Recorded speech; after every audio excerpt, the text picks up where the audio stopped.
கூவின பூங்குயில் கூவின கோழி குருகுகளியம்பின இயம்பின சங்கம் ஓவின தாரகை ஒளியுதயத்து ஒருப்படுகின்றது விருப்பொடு நமக்கு. தேவனர் செறிகளல் தாளினை காட்டாய் திருப்பெருந்துறையுரை சிவபெருமானே. யாவரும் அறிவறியாமென கிளியாய் எம்பெருமான் பள்ளி எழுந்தருளாயே. குயில்கள் கூவுகின்றன, கோழிகளும் கூவின, நாரைகள் கத்துகின்றன, சங்கும் ஊதும் ஒளி கேட்கிறது. விண்மீன்கள் உதயசூரியனின் ஒளியில் ஆழ்ந்து ஒன்றிவிட்டது போல உள்ளத்தில் உன்னை மட்டுமே காண வேண்டும் என்ற விருப்போடு வந்துள்ளேன்.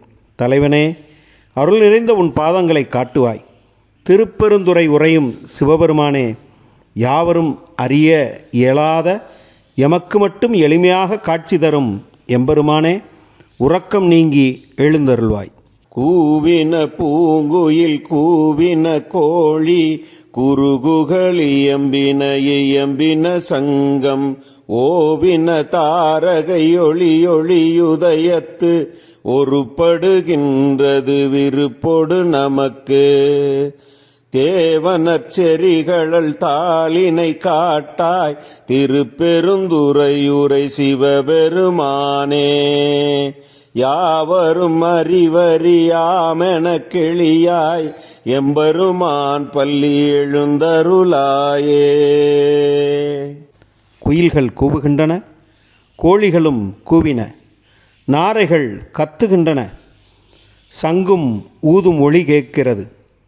விண்மீன்கள் உதயசூரியனின் ஒளியில் ஆழ்ந்து ஒன்றிவிட்டது போல உள்ளத்தில் உன்னை மட்டுமே காண வேண்டும் என்ற விருப்போடு வந்துள்ளேன். தலைவனே, அருள் நிறைந்த உன் பாதங்களை காட்டுவாய். திருப்பெருந்துறை உரையும் சிவபெருமானே, யாவரும் அறிய இயலாத எமக்கு மட்டும் எளிமையாக காட்சி தரும் எம்பெருமானே, உறக்கம் நீங்கி எழுந்தருள்வாய். மாணிக்கவாசகர். இயற்பெயர் திருவாதவூரடிகள். அடைமொழிகள்: அருள்வாசகர், மாணிக்கவாசகர், திருவாதவூரடிகள், மணிமொழியார், தென்னவன் பிரமராயன். படைப்புகள்: திருவாசகம், திருக்கோவையார். சைவ சமய கூறவர்கள் நால்வரில் ஒருவர். ஞான நெறியை பின்பற்றிய இவர் 32 ஆண்டுகளே வாழ்ந்து ஆனி மகத்தில் சிதம்பரத்தில் முக்தியடைந்தார்.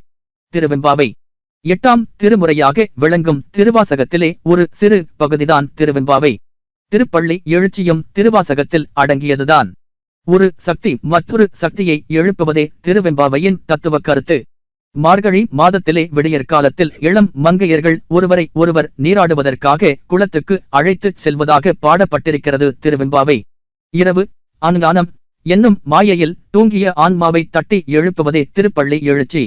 நாளுக்கு ஒரு பாடலாக இறைவனின் பெருமை கூறும் திருவெம்பாவையின் 20 பாடல்களும் திருப்பள்ளி எழுச்சியின் 10 பாடல்களும் மார்கழி மாதம் முதல் நாளில் தொடங்கி 30 நாளும் பாடப்படும்.